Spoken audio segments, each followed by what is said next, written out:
Pido que les pasen un micrófono para que ellas estén ya listas al momento que les corresponde y así abarcamos un poco más de nuestro tiempo.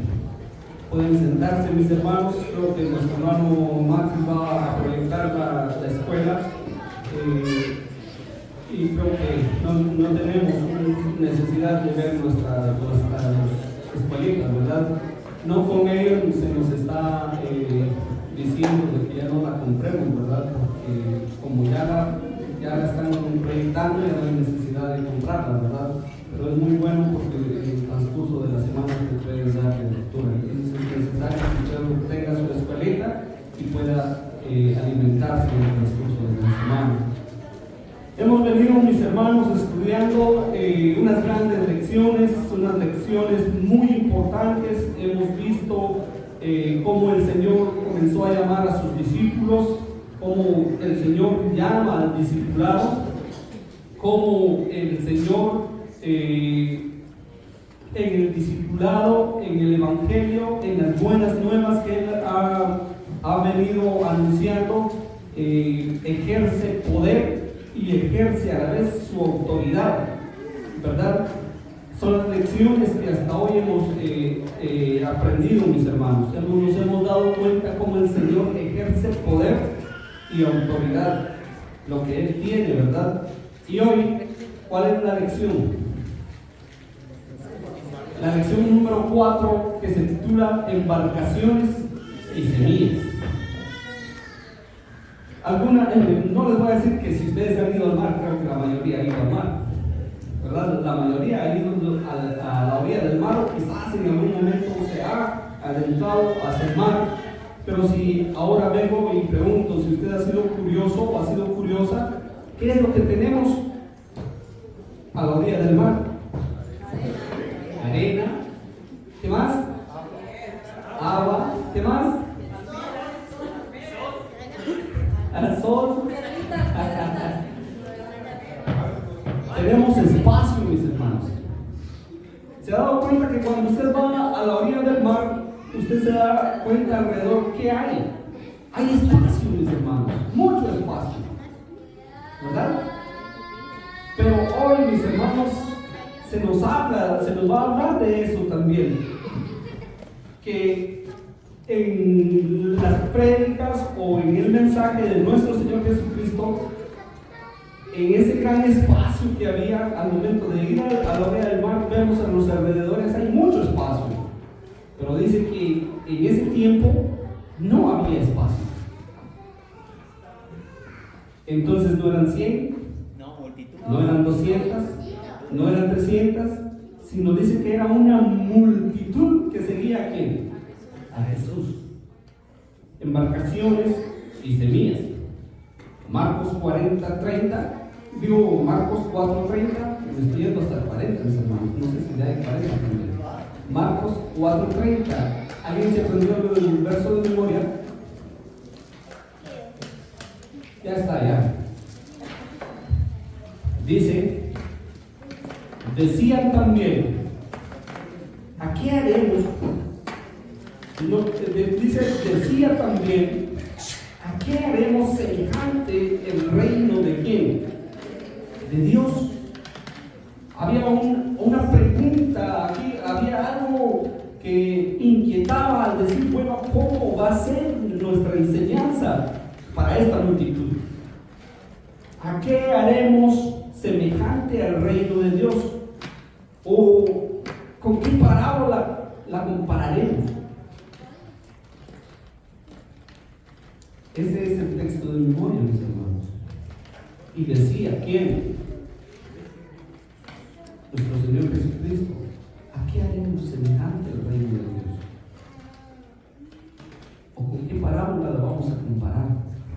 ¿O con qué parábola la vamos a dar ejemplos? Vamos a dar ejemplos. ¿Para qué? Para que este pueblo pueda entender. El objetivo de esta lección, mis hermanos, es explorar. ¿Y qué es explorar?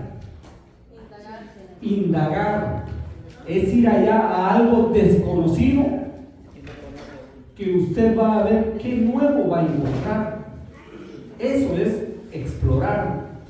Y hoy vamos a explorar por qué Jesús utiliza las barcas y qué clase de semilla Él utiliza y en qué terreno Él lo riega, quién es el sembrador y quién es el que hace que dé fruto.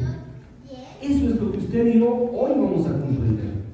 Dice explorar cómo Jesús enseña qué es el reino y quién forma parte de él.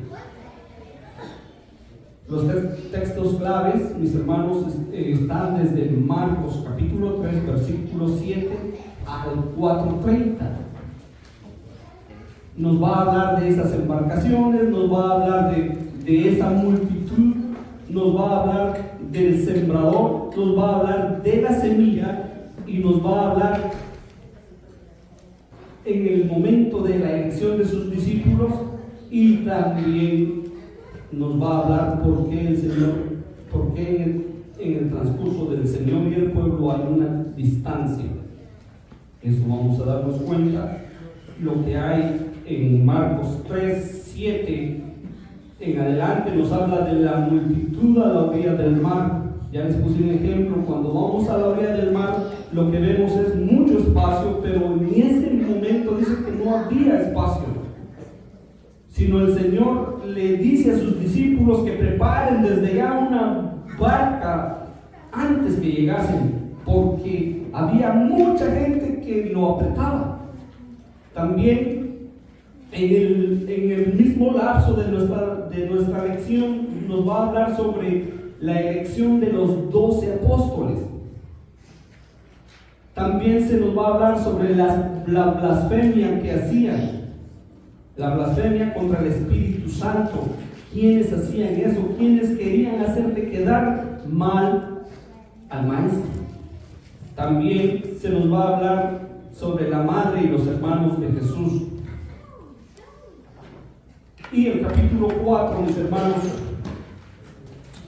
nos va a hablar sobre la parábola del sembrador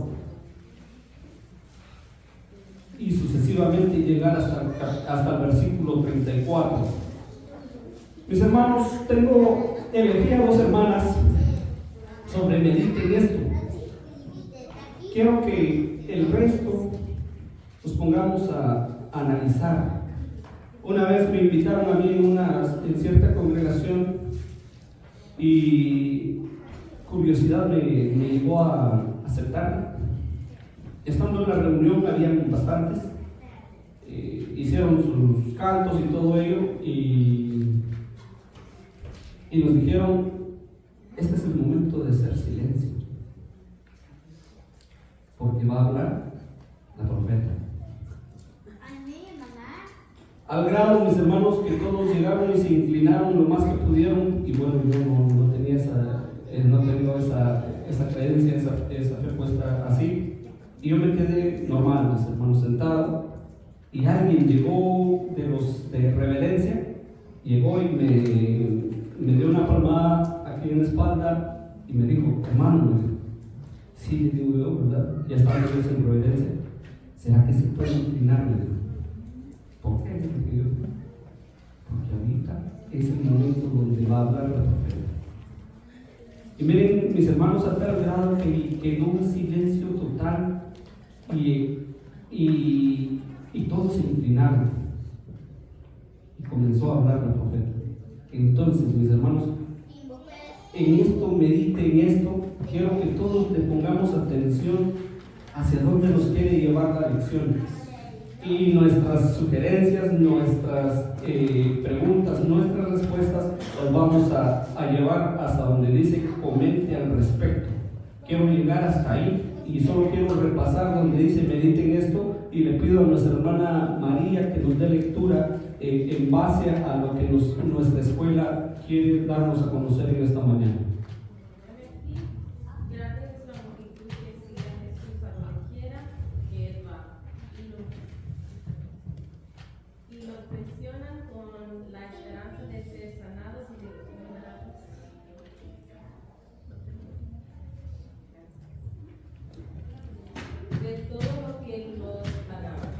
En un momento dado, Jesús encuentra una pequeña embarcación para ponerse a distancia de la aplastante multitud. Jesús continúa sanando a los afligidos, pero el enfoque de Marcos en esta sección recae en la enseñanza de Jesús tocante al reino. Aquí aprendemos lo relacionado al reino por lo que Jesús dice y por lo que Él hace. Además, la distancia puesta entre la pequeña embarcación y la multitud señala algo importante de cómo Él enseñaba lo relacionado al reino y el porqué. Esto lo vemos nuevamente en el siguiente capítulo, cuando Jesús enseña a la orilla del mar. Una gran multitud se reúne y Él se sube en un bote y comienza a enseñar en parábolas. Pero ellas esconden tantas cosas como las que revelan, y ese es el propósito de Jesús. El que tiene oídos para oír, oiga. En esta larga sección notamos dos grupos que rodean a Jesús, la multitud a cierta distancia y los discípulos cerca del Maestro. Al enseñar por parábolas, Jesús refuerza este espacio, cercano y distante. A sus discípulos Él dice: a vosotros os es dado saber el misterio del reino de Dios, más a los que están fuera por parábolas todas las cosas. Esto lo vemos en el capítulo previo, en donde Jesús selecciona y interactúa con sus discípulos para completar los 12. Jesús llamó así a los que Él quiso y vinieron a Él, para que estuviesen con Él. Con este acto Jesús da a conocer mucho de lo que el reino es en esencia, ser llamado a una relación íntima con el Rey Jesús, a diferencia de las expectativas mesiánicas de Israel. La revelación del reino de Jesús no es algo nacionalista, sino algo personal y profundo.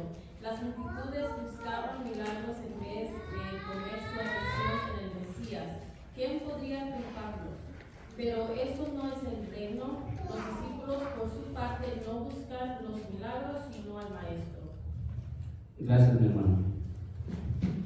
Vamos dándonos cuenta hacia dónde nos quiere llevar esta lección tan maravillosa, ¿verdad? Quienes estuvieron presentes en ese instante y quiénes son los elegibles, ¿verdad? Y qué es lo que buscaba la multitud y qué es lo que buscan los discípulos. Hermana Mónica. Continúa diciendo la parte de esto, dice: Jesús no es el que busca la distancia con los de afuera, ellos deciden tener esa distancia. La palabra de su reino acerca a aquellos que tienen oídos para oír.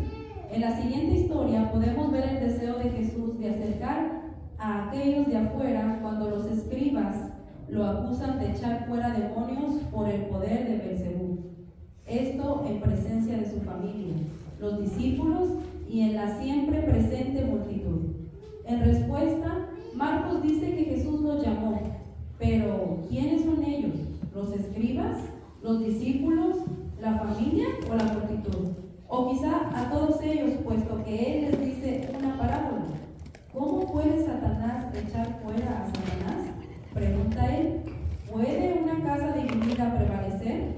No. El poder del reino de Jesús es propio de Él, y Él ha venido a poner fin al reino de Satanás, a saquear su casa.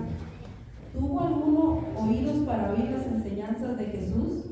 Todos fueron llamados a acercarse, y Él les dio una invitación para su reino. Quizá algunos de ellos creyeron ese día, de modo tal que la semilla fue plantada aun cuando ellos se alejaron. Así es como funciona el reino, una simple semilla, la palabra de Dios plantada en el corazón. Ciertamente Jesús les dijo a sus discípulos que Él los haría pescadores de hombres, puesto de otra manera serían sembradores de la semilla. Para explicarles cómo es que el reino funciona, Jesús usa esta descripción de las semillas 3 veces. Nosotros ya estamos familiarizados con ellas. La palabra es la buena nueva del reino de Dios, que es Jesús mismo, la semilla plantada. Es algo escondido, íntimo, personal, que nace en el corazón y crece y da fruto visible, público, extendiéndose a medida que se comparte con los demás, transformándolos también. Este reino tiene su enfoque en las personas. El pueblo del reino que sigue al Rey Jesús en forma personal, íntima y fiel. Trasciende los vínculos tradicionales, la familia, la nación, la religión y toda ocupación, con el propósito de hacer la voluntad del Padre. Gracias, mi hermano. Nos damos cuenta, mis hermanos, ¿qué es el reino entonces? Es algo íntimo. Es esto.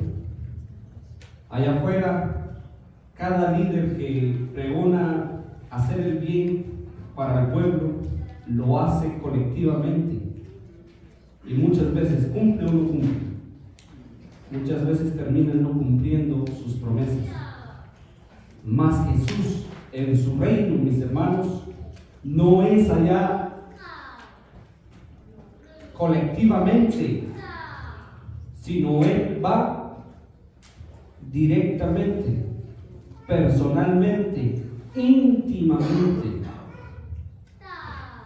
Es ahí donde usted y yo, mis hermanos, somos llamados. Vamos a darnos cuenta qué son las embarcaciones, por qué el maestro utilizó las embarcaciones y qué es la semilla. Y nos pone un enfoque, mis hermanos, sobre la semilla más pequeña. ¿Y quiénes somos los sembradores? Vayamos, avancemos, mis hermanos. Entremos a comente al respecto, y ahí es donde usted puede dar su opinión, mis hermanos. Levante la mano y con gusto vamos a escuchar. Comente al respecto. Primera pregunta es aquí, mis hermanos, ¿de qué maneras diferentes aprendemos el significado del reino? No solo hay una manera, sino hay maneras, dice, diferentes que aprendemos el significado del reino en base a lo que Jesús dice y hace en Marcos capítulo 7, Marcos 7 al 4:34. Vemos grandes maneras cómo es que el Señor actúa, cómo es que el Señor elige, con quién Él habla. Aprendemos el significado del reino de Dios, mis hermanos, de varias maneras. Y una es a través de las parábolas. ¿Qué significaban las parábolas en ese tiempo? ¿Por qué el Señor hablaba de parábolas? Cuando Él hablaba al público siempre ponía ejemplos. ¿Cuál era el propósito del Señor al hablar al público en parábolas? El propósito, mis hermanos, de que el maestro le hablase al público en parábolas era mostrando su naturaleza de crecimiento desde algo pequeño a grande, como la semilla de la mostaza, mis hermanos. Pone un ejemplo el Señor de cómo es el reino, y pone ese ejemplo y Él dice: miren, la semilla más pequeña es la semilla de la mostaza, es de las semillas más pequeñas de las hortalizas. Es la más pequeña que cuando la ponemos a la tierra es la más pequeña, pero en su crecimiento dice que es la planta más robusta, más grande, que hasta un ave puede pararse encima y la aguanta. Entonces, de qué maneras diferentes presenta el Señor su reino en estos capítulos? A través de parábolas. Él pone ejemplos para que podamos entenderlo. A través de la oposición. Aún en cuanto haya más oposición, mis hermanos, el Señor más daba a conocer su reino, demostrando que el reino de Dios se establece venciendo al mal. Es otra forma de demostrar el reino de Dios allá a la sociedad. Es venciendo, dice, siempre al mal y a la dureza del corazón. Eso es el reino de Dios, mis hermanos. El reino de Dios, la palabra del Señor puede transformar corazones corazones de piedra.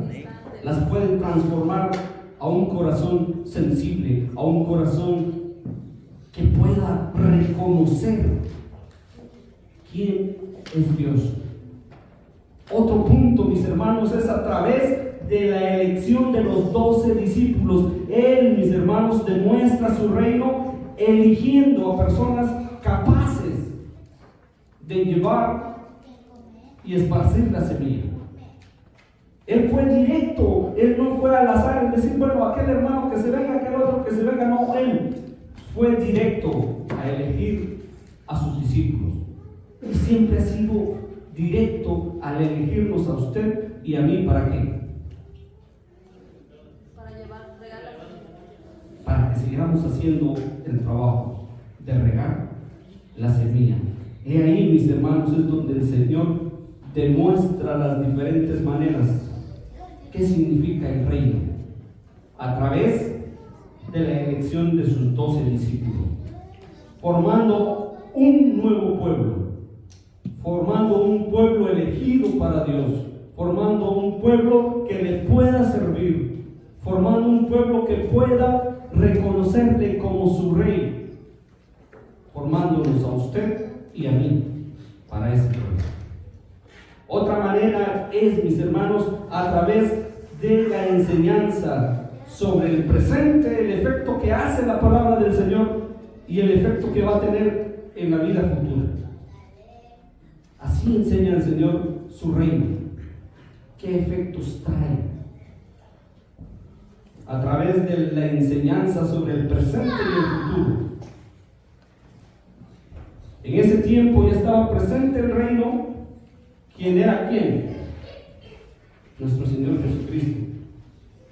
Pero no lo presentó plenamente, sino va a ser presentado plenamente, manifiesto. ¿Hasta cuándo? Hasta cuando Él vuelva, mis hermanos. Vamos a darnos cuenta verdaderamente cuál era el propósito del Señor al apartarnos, al elegirnos para su reino. ¿Alguien más que tenga un comentario? Hermano Miguel y después hermano René. Gracias, hermano. Solo me gustaría comentar acerca de la pregunta número 1 y me gustaría volver a leer para darle un comentario. ¿Está bien, hermano? ¿De qué maneras diferentes aprendemos el significado del reino en base a lo que Jesús dice y hace? Creo yo que cuando Jesús utiliza parábolas, lo que comentaba en la lección pasada, es con un propósito, y es que solo aquellos que realmente quieran conocer al Maestro puedan entender esas parábolas claras, porque sus ojos van a ser desvelados, van a quitarle esa ceguedad que ellos tienen. Por eso no todas las personas entienden y reconocen a Jesús como el Mesías, porque solo aquellos que realmente con la ayuda de Dios pueden tener el entendimiento, y solo con la ayuda de Dios pueden llegar a comprender y aceptar su evangelio, las buenas nuevas. Y ahí es cuando la vida cambia, ahí es cuando surge una transformación personal, ahí es cuando cambian sus caminos. Pero mientras no lo entienden, no pueden hacer nada por su cuenta, porque el enemigo los tiene encadenados. Y en segunda instancia me gustaría resaltar el ejemplo que Jesús hace al tomar una distancia con la multitud. Dice que cuando Jesús llegó a la orilla del mar, la multitud era tan grande y todos querían tocarle, al punto que Jesús corría peligro porque la gente se iba sobre él con el fin de poder obtener sanidad. Jesús lo que hace es ver una barca y él se sube ahí y toma distancia con la multitud, y solo sus discípulos estaban al lado de él, tal vez sosteniendo la barca, tal vez al lado, y la multitud estaba a la orilla del mar. ¿Cuál era la diferencia entre la multitud y sus discípulos? Bueno, es muy simple. La multitud tenía un fin por el cual estar cerca de Jesús, y era tener sanidad física, era tal vez quitarse una dolencia que tenía. Y todos, mis queridos hermanos, todos en el mundo tenemos necesidades, tenemos enfermedades. Ahora bien, ¿cuál era la diferencia de los discípulos que estaban al lado de Jesús? Y es muy simple, que estaban con Jesús porque realmente tenían un interés genuino en quién era este hombre que estaba a la par de ellos. Realmente querían indagar sobre el Mesías, porque de cierto modo ellos tenían un interés diferente a la multitud. La multitud, en una ocasión Jesús les dijo: ustedes me siguen porque les doy de comer. Entonces, mis queridos hermanos, la diferencia entre los discípulos y la multitud era el interés que ellos tenían. ¿Era un interés propio o era un interés de realmente conocer al Mesías? Ahora bien, surge algo bien interesante, porque muchos de la multitud no lograron obtener sanidad, no todos fueron sanados, pero los discípulos, estando con el Maestro, realmente todas esas cosas seculares, por decirlo así, sí llegaron. Si recordamos, a la suegra de Pedro le fue sanada esa calentura que tenía. Si recordamos, a Lázaro fue resucitado, y Lázaro era amigo de Jesús. Jesús amaba a Lázaro y a María. Entonces, mis queridos hermanos, el reino de Dios consiste en conocer a Jesús. Solamente ese es mi comentario. Gracias, hermano. Yo creo que nos abarcó la segunda parte que corresponde, pero gracias por el tiempo, hermano René. Sí, paz, hermanos. Hermanos, aquí tal vez para muchos de nosotros es muy fácil comprender el reino de Dios, debido a que pues llevamos muchos años estudiándolo y ya lo hemos comprendido en su totalidad. Pero sin embargo, para muchos hermanos, cuando hablamos del reino de Dios, tal vez se nos hace difícil comprender, especialmente porque como iglesia creemos en el ya y el todavía no del reino. ¿Cómo así? El ya y el todavía no del reino. Bueno, Dios, hermanos, y su Hijo Jesucristo ya están reinando.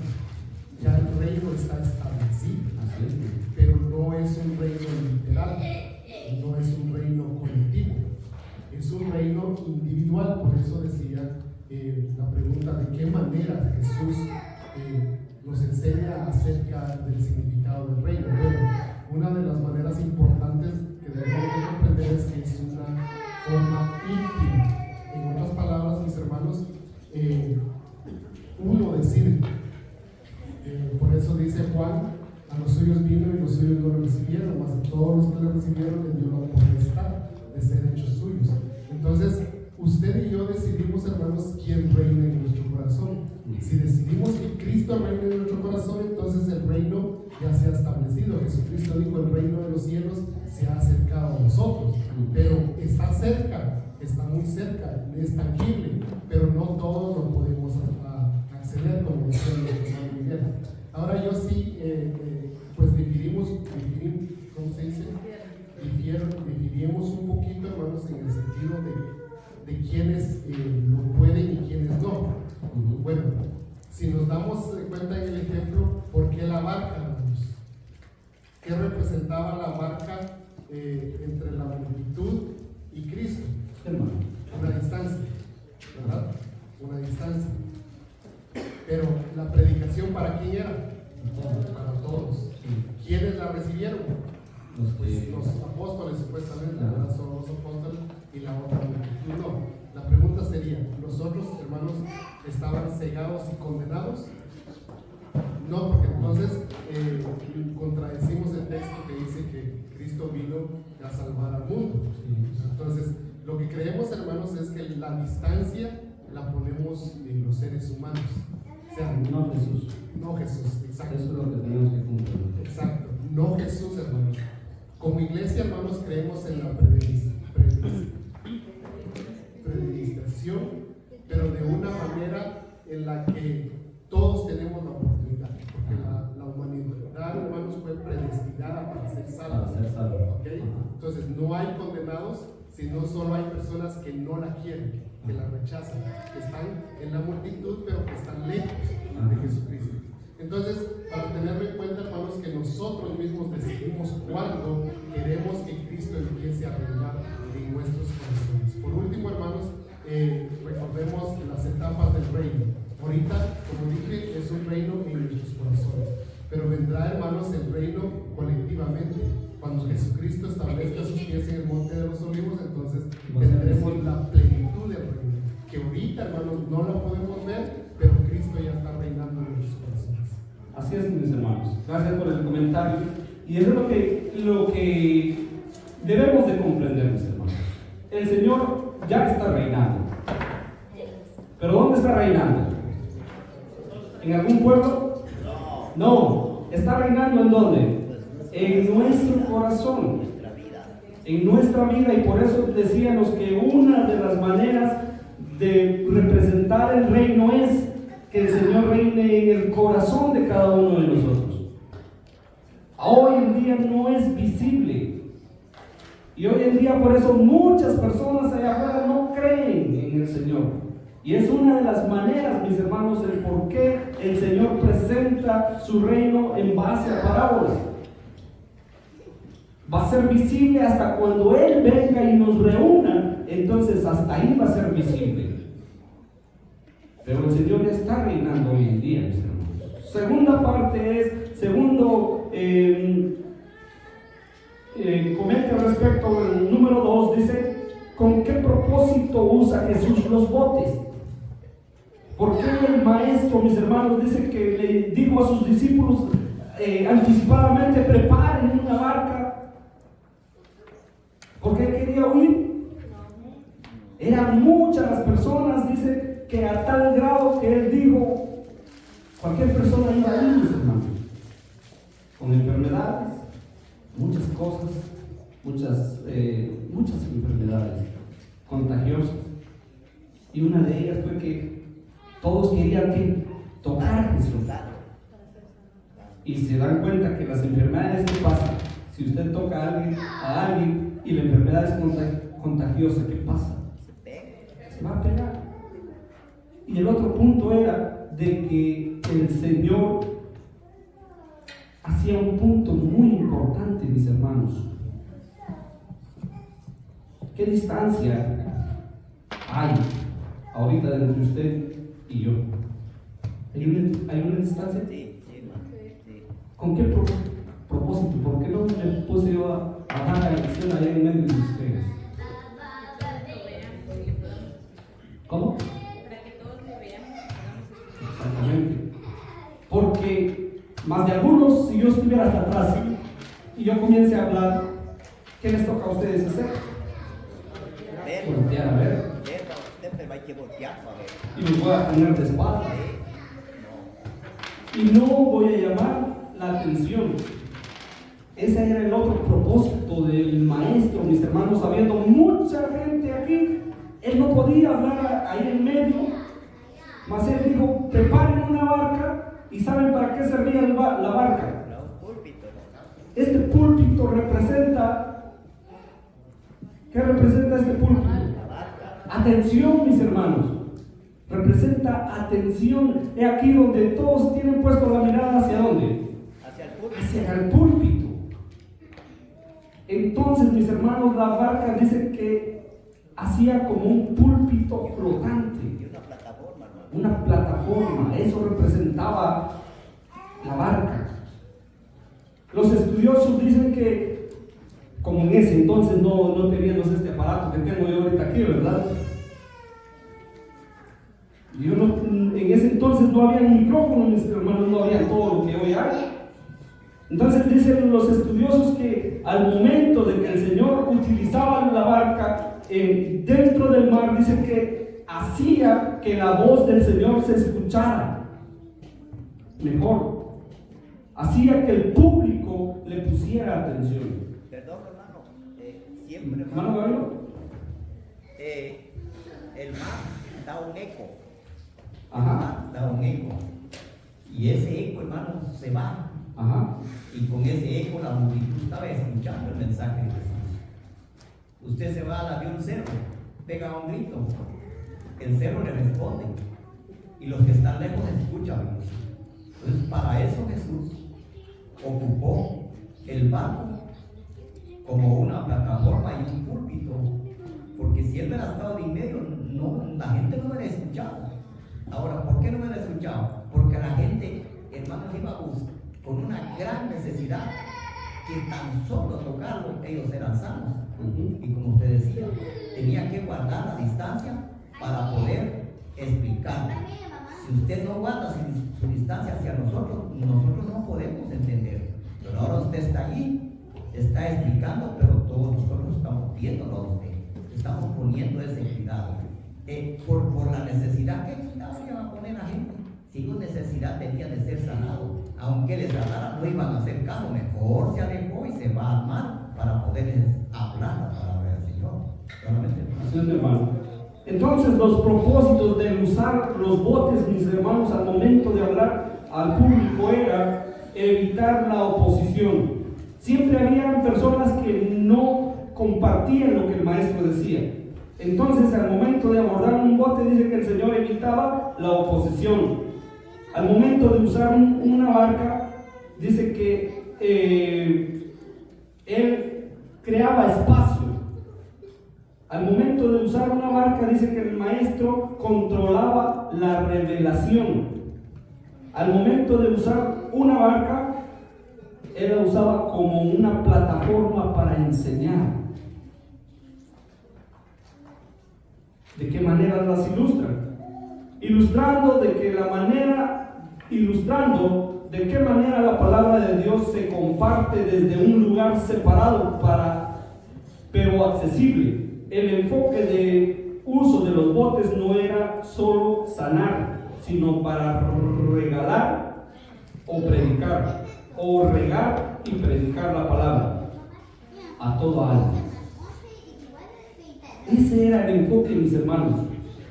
El enfoque de utilizar el maestro y separarse del público, porque ya decía nuestro hermano Gabino, cualquiera iba y le tocaba y con fe, y si nos damos cuenta el efecto que hacía el tener la fe, mis hermanos, era de que iban a ser sanos. Y nos damos cuenta en las parábolas, en las enseñanzas que el Señor nos da, era de que si yo tengo fe, tan solo tocar el manto, sé que voy a ser ¿qué?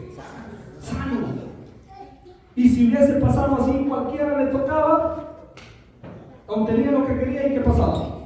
Y se iba. Ese era el otro propósito del Señor, de separarse, porque el enfoque de Él no era solo sanar, sino que el enfoque del Señor era ¿qué? Regar la semilla, predicar el evangelio, predicar su reino. Y por eso Él se separaba de las personas, para que le pusiesen atención, para predicarle a todo aquel que iba con una necesidad, pero regresaba con un pensamiento que quizás diferente, un pensamiento quizás negativo o un pensamiento diferente. Ese era el enfoque, mis hermanos. Pero ¿qué simboliza entonces en la vida espiritual la barca? En la vida espiritual, mis hermanos, la barca representa ¿qué? Representa el evangelio, mis hermanos. Somos la iglesia. La barca representa la iglesia. La barca es usted y yo, que ya estamos ¿dónde? Dentro. ¿Y quién es el piloto? Jesús es el piloto. Nuestro Señor Jesucristo. Eso representa el momento que el maestro sube a la barca, nos dice: yo soy el piloto de esta barca, y por lo tanto tiene el control de quiénes, de todos mis hermanos. Eso representa las embarcaciones. Jesús dentro de la barca tiene el control de todo. ¿Estamos hasta ahí? Sigamos adelante. Y la gran pregunta aquí es, ¿qué enseña Jesús a través de sus parábolas? ¿Qué es lo que Jesús enseña en parábolas? Usando las parábolas para revelar verdades profundas. El Señor usaba parábolas, para revelar verdades profundas a los que escuchan con fe. Ya los hermanos dijeron ahí, no todos recibían. Sino las parábolas servían ¿para qué? Para revelar verdades profundas, y todo aquel que iba con fe, ¿qué pasaba? Las escuchaba. Mientras ocultaba a través de las palabras, dice, el significado a los corazones cerrados, mostrando el crecimiento del reino como una semilla que, aunque pequeña, se convertirá en algo grande y transformador, y llamando a sus seguidores a ser pescadores de hombres. ¿Por qué el Maestro, mis hermanos, nos enseña su reino a través de una semilla? ¿Quién es la semilla? La palabra, mis hermanos. ¿Qué hace usted cuando levanta su cosecha? ¿Qué es lo primero que hace? Comienza a sacar las mejores, voy a hablar en maíz porque es lo que estamos, las mejores mazorcas, decimos nosotros en Guatemala, no sé cómo lo conocen ustedes. ¿Para qué? Para semilla. Para semilla, mis hermanos. Porque usted tiene la esperanza que de esa mazorca buena, la siguiente cosecha va a ser buena. Y esa mazorca es la palabra de Dios.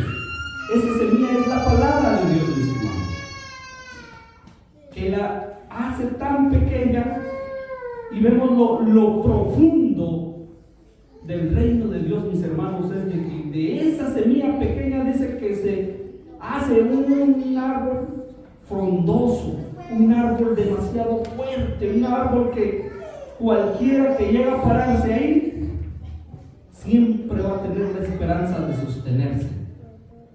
Por eso es que el Señor, al enseñar su reino, lo presentaba en parábolas, para todo aquel que tenía fe se convenciera de que era el reino. Y él enseñaba con parábolas para aquel que tenía un corazón endurecido y no comprendiera lo profundo que es el reino de Dios. Entonces,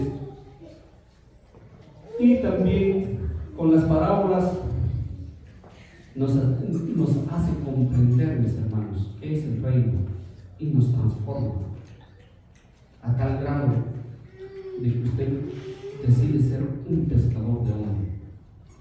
Ese es el propósito de esta lección, que seamos pescadores de qué? De hombres. O sea, como lo dijo Jesús, si usted lo quiere poner de esta manera, que seamos esparcidores de la semilla. Hermano, Dígame, hermano.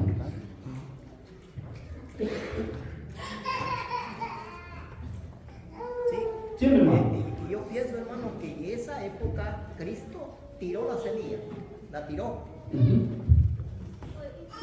Hermanos, muchos se llevaron esa sorpresa en su corazón. Y esa semilla que él tiró en esa predicación, muchos los que estaban allí se convirtieron en el día de Pentecostés. En el día de Pentecostés se convirtieron 3,000 almas. Y entonces ahí estaban, había personas que habían escuchado y se habían llevado la semilla. Por eso les dice Pedro, les recuerda de aquella semilla y les dice, arrepentidos y convertidos, porque el reino de los cielos está en ustedes. Bautice cada uno de nosotros en el nombre de Dios para que vuestros pecados sean perdonados. Ustedes crucificado al maestro. Ustedes lo mataron. Dice que esa gente, esos que estaban enemigos, ahora se arrepintieron y se bautizaron. Ahí fue una gran cosecha en el primero y otra gran cosecha en el segundo mensaje de Pentecostés, hermano. Y estamos claros que alguien viene, se va, y de repente, hermano, se viene porque entendió ese mensaje y luego se arrepiente y entra al reino de los cielos. Solamente, hermano. Gracias, mi hermano. Después, hermano Miguelito, solo que algo breve, mi hermano, para que abarquemos los siguientes puntos. Sí, muy bien, hermano. Como ya decíamos, ¿no? La semilla es la palabra, los sembradores somos los que predicamos y los terrenos son aquellas personas que escuchan. Aunque no lo creamos, esas semillas son plantadas en los corazones de las personas. Y me llama la atención el ejemplo del bambú. El bambú, mis queridos hermanos, cuando es plantado, las primeras semanas, los primeros meses, no se ve un crecimiento, de hecho, pero porque está tirando sus raíces hacia abajo, está agarrando potencia para que una vez llegue el tiempo de su crecimiento, a una velocidad impresionante, explota para arriba. Y lo vemos cuando el bambú está tirando su raíz para abajo, No se ve. es invisible, mi hermano. No se ve. Ese es el reino hoy en día en nosotros. No es visible, pero está tirando raíces. Gracias, mi hermano, por ese ejemplo. Hoy no lo vemos, pero el Señor está actuando ¿en dónde? En el corazón mío, en el corazón de todos los que estamos hoy aquí. Y quizás hoy, mi hermano, usted se va a ir con un enfoque diferente. ¿Quiénes eran las multitudes? Pasemos al tercer punto. ¿Cuáles eran esos grupos, mis hermanos, que marca Marcos del capítulo 3:7 al 4:34? ¿Quiénes eran esos grupos?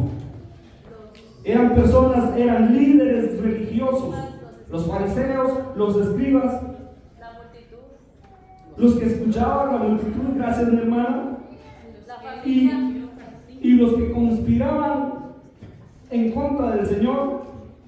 Las multitudes que estaban en ese entonces, que por sus milagros ellos lo seguían.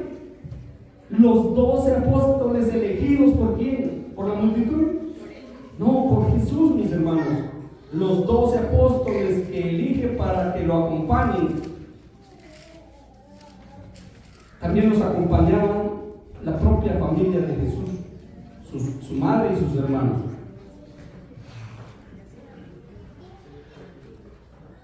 ¿Y quiénes más? Todos aquellos que creían en verdad que Él era el Maestro.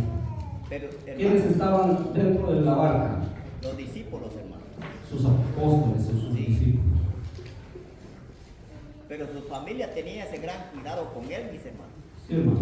Su familia, Ajá. porque decía su propia familia que no estaba en sí Jesús. Dice. Sí, hermano, por eso todas esas partes, todos esos grupos eran los que lo seguían. Su familia siempre no estaban creyendo de lo que decía la verdad. Y por eso cuando se acercan a Jesús y le dicen, ahí está tu padre y tu madre, ¿quiénes son?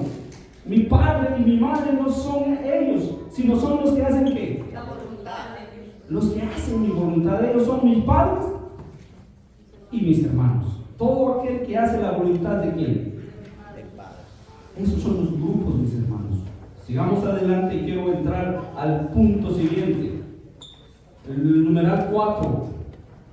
El numeral 4 dice, ¿cuál es el significado de las semillas? Al explicar cómo es el reino, según Marcos 4.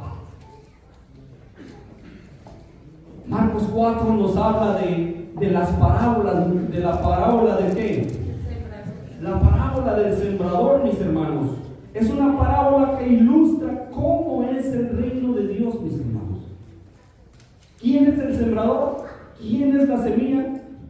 ¿Y qué efecto tiene? La semilla simboliza. ¿Quién simboliza la semilla?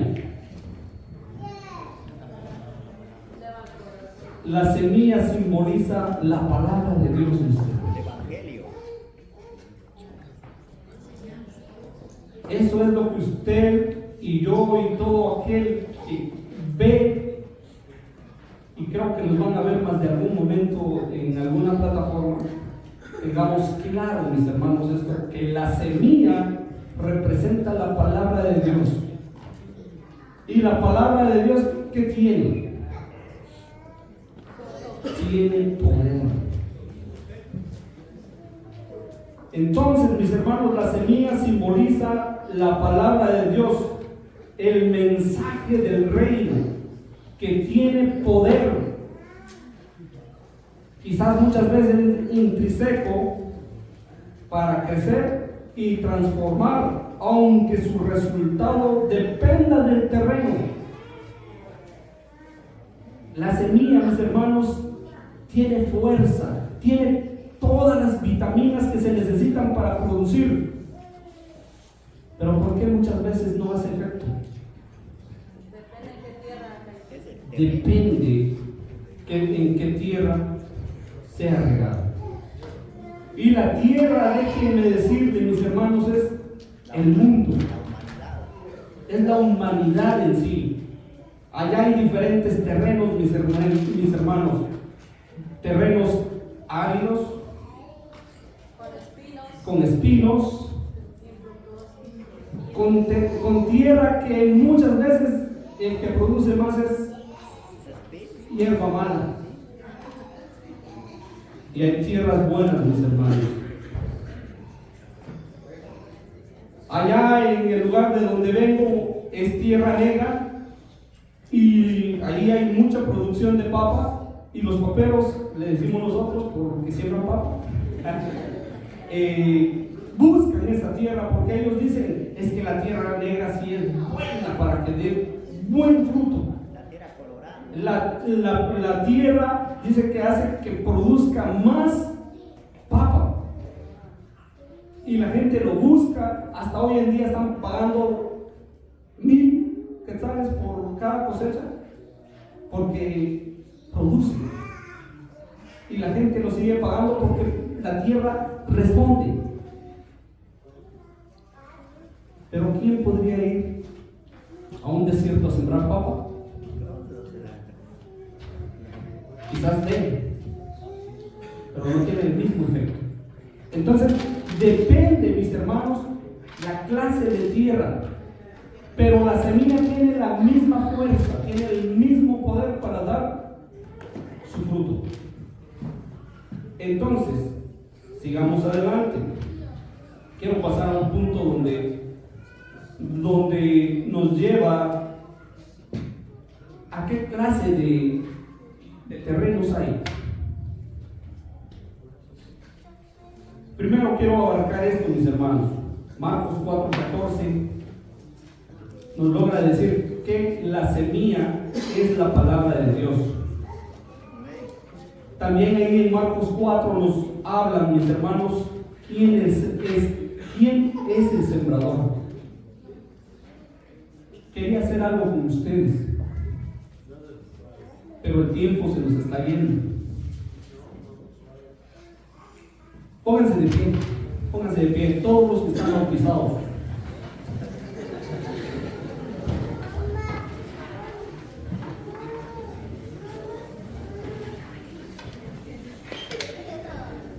Quería hacer esto, quería que todos pasaran aquí al frente, pero no va a ser posible.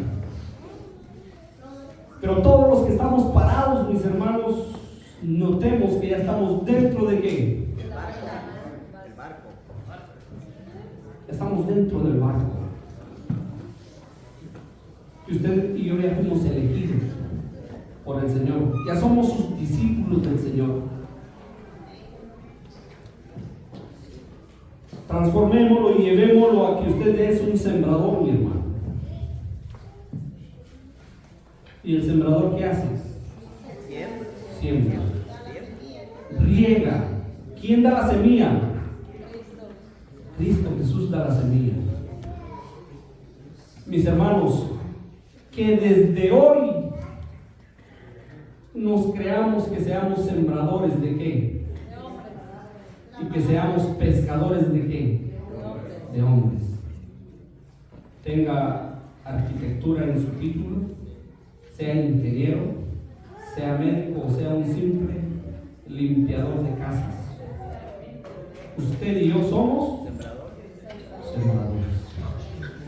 No hay excusa, mis hermanos, en decir, no, yo no puedo hablar del Evangelio. ¿Usted y yo podemos? Podemos hablar del Evangelio. Porque el Evangelio tiene poder. Así que en el ministerio que el Señor nos ha regalado, mis hermanos, hay divisiones en los dones. Don de maestro, de profeta, de evangelista, de maestro, y mucha diversidad de dones hay en la iglesia. Pero cuando nos toca regar la semilla, ¿a quién le toca? A todos. A todos.